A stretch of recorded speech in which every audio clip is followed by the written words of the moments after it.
Good morning. Well, I'm here today to talk to you about pressed powders and why we will not be making any pressed mineral makeup products because there is definitely a downside to it. And I needed to address this because I've been receiving emails from some ladies that wanted to know if we'd ever be formulating our own line of pressed mineral formulations. But no, we're not going to do that, and this is why. I'm holding in my hand a pan of pressed mineral makeup. This is a professional brand. It is only found in salons, medical clinics, and spas. And so basically it's only available to industry professionals, and then it's sold directly to the customer. This was given to me recently by a customer who just switched over to our products, and she's pretty much used most of it up, but there's still enough there for me to make my point.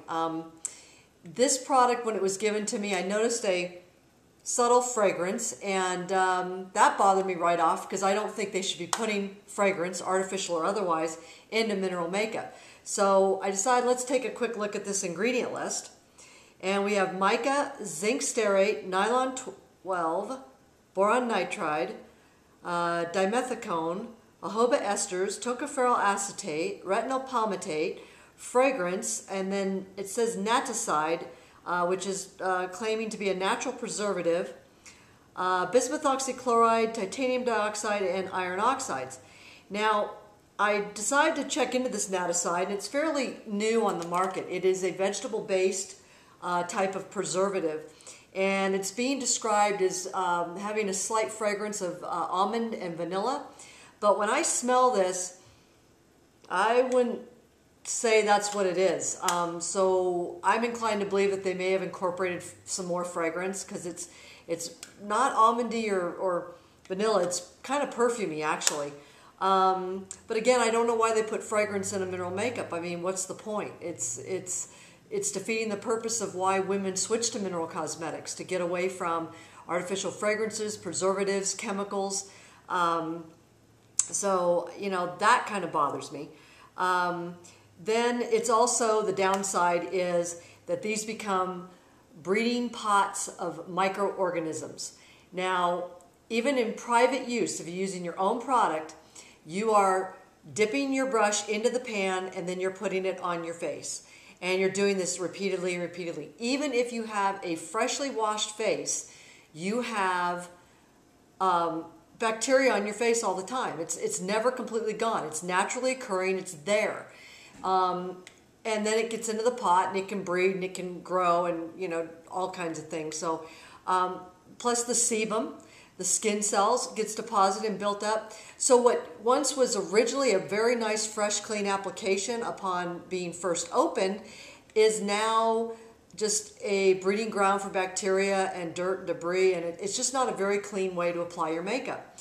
Now, the other real bad side to these potted colors is going to a department store or to your favorite salon and having a makeover done. These pots are not changed out for the individual customer. There have been women that have come before you, and there will be women that come after you.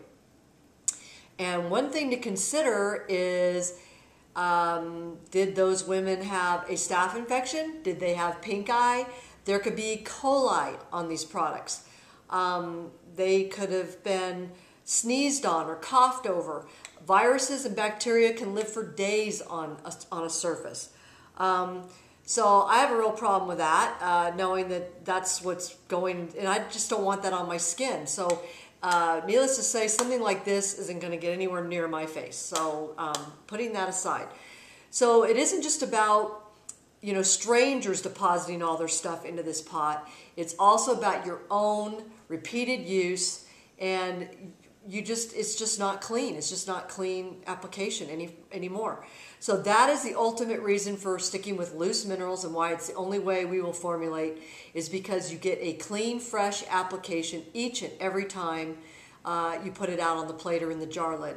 So you never have to worry about contamination or putting gunk back on your face, or just knowing that microorganisms are, you know, infesting the pot of color. So, so really the safest thing is to use loose mineral powders. Plus, they're really the only ones that are totally clear of fragrances, artificial preservatives. There are some out there that still use dimethicones and some other fancy sounding stuff that I can't even pronounce. But for the most part, pressed mineral makeup is just not the way to go, and it's not the way I advise anybody to go. So that's pretty much it. So that's the downside to it and the reason why we're going to steer clear. So if you have questions or you'd like to have something featured on video, feel free to write me and I'll be happy to address it if I can.